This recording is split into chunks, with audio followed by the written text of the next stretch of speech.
What is going on? My name is Desmond. As you may or may not have seen, Mark Rogers, the voice of college football, had an announcement last week that I will be helping out with this channel, the Michigan Football at the Voice of College Football TV channel. I'm here and excited to talk with you guys about Michigan football. Really my focus is going to be to put out as much content as you guys like. If you, enjoy it, please, like, subscribe, leave a comment. I'm pretty active on YouTube. I like to, comment and respond to any comments that I get.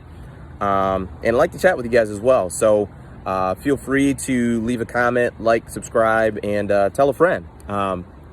Today, I want to talk about the parallels of Cade McNamara and Mac Jones. So as you guys already know, Mac Jones, in 2019 filled in for an injured Tua Tagovailoa and played pretty well down the stretch. He had the Auburn game that was a little shaky, but overall played pretty well, played the bowl game against Michigan. And the talk that spring and summer and fall camp was, Bryce Young is going to be, the starting quarterback, and that, Mac Jones is just going to be a placeholder. It's just a matter of time. The young, at that time, he was the number one player in the nation, is going to, be the starting quarterback. So don't worry, Mac will be, the backup quarterback once again, and Bryce Young will be the starter. And you look at the parallels with Cade McNamara, the same thing. He started a couple games last year for Michigan and played well in the time that he was there. All the talk was J.J. McCarthy, and, he's a five-star quarterback. He's recruiting other guys to come to Michigan as well. Like, he's been a Michigan guy from day one. And Cade has been named the starter. And it seems as if that's going to be, going into week one. I mean, we're 4 to 5 weeks away from that first game. And, I think for Michigan football to get to where they want to be, that Cade is going to have to be efficient. I don't think he needs to be, a superstar quarterback throwing the ball all over the field.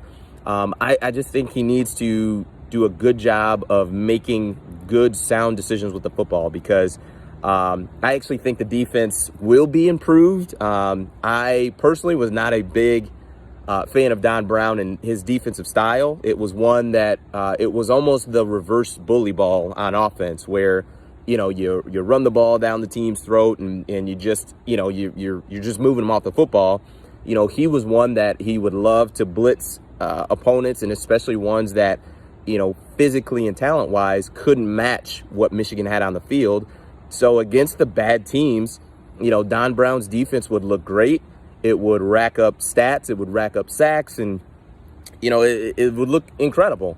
But once you got to the elite teams, or teams even that could match, Michigan's talent, it struggled, because they're, the way that these athletes are in college football today, especially on the outside, you can't play man-to-man with no help and expect, anybody, I mean, outside of NFL corners, to be able to chase guys and stick with them for 4 to 5 seconds. It's just not feasible. So, I do think the defense is going to be better. So for Cade, it's going to be, he needs to be more Chris Paul and less Steph Curry. And what I mean is, he just needs to distribute the ball. You've got playmakers with, Ronnie Bell on the outside, Hassan Haskins in the backfield, Blake Corum in the backfield, Donovan Edwards. They have the talent on offense to do what they need to do. It's going to be so important for Cade to come in and really make good decisions with the ball, because I look at a guy like Shea Patterson, who, for as talented and as athletic as he was extremely conservative with the football, to a fault. Because there would be plenty of times, and if you're a Michigan fan and you watch, number 2, Shea Patterson, you saw it on TV, where you would look at him like, man, there's no one on the edge. If you pull that football, man, you at least have a first down. And he just was consistently conservative and would consistently make the wrong decision with the football. And it didn't amount to turnovers where he's throwing interceptions. It just was, the potential for chunk plays and big plays. He took them off the table for Michigan's offense because of his decision making. So for Cade, it's going to be just really coming out, making good decisions with the football. The RPO game is made to put the offense in a good spot. You know, if Michigan has the numbers to be able to run the football, hand that ball off to Donovan Edwards, hand it off to Hassan Haskins, hand it off to Blake Corum. You know, the first time we saw Blake Corum, you know, touch the football, it was an explosive play.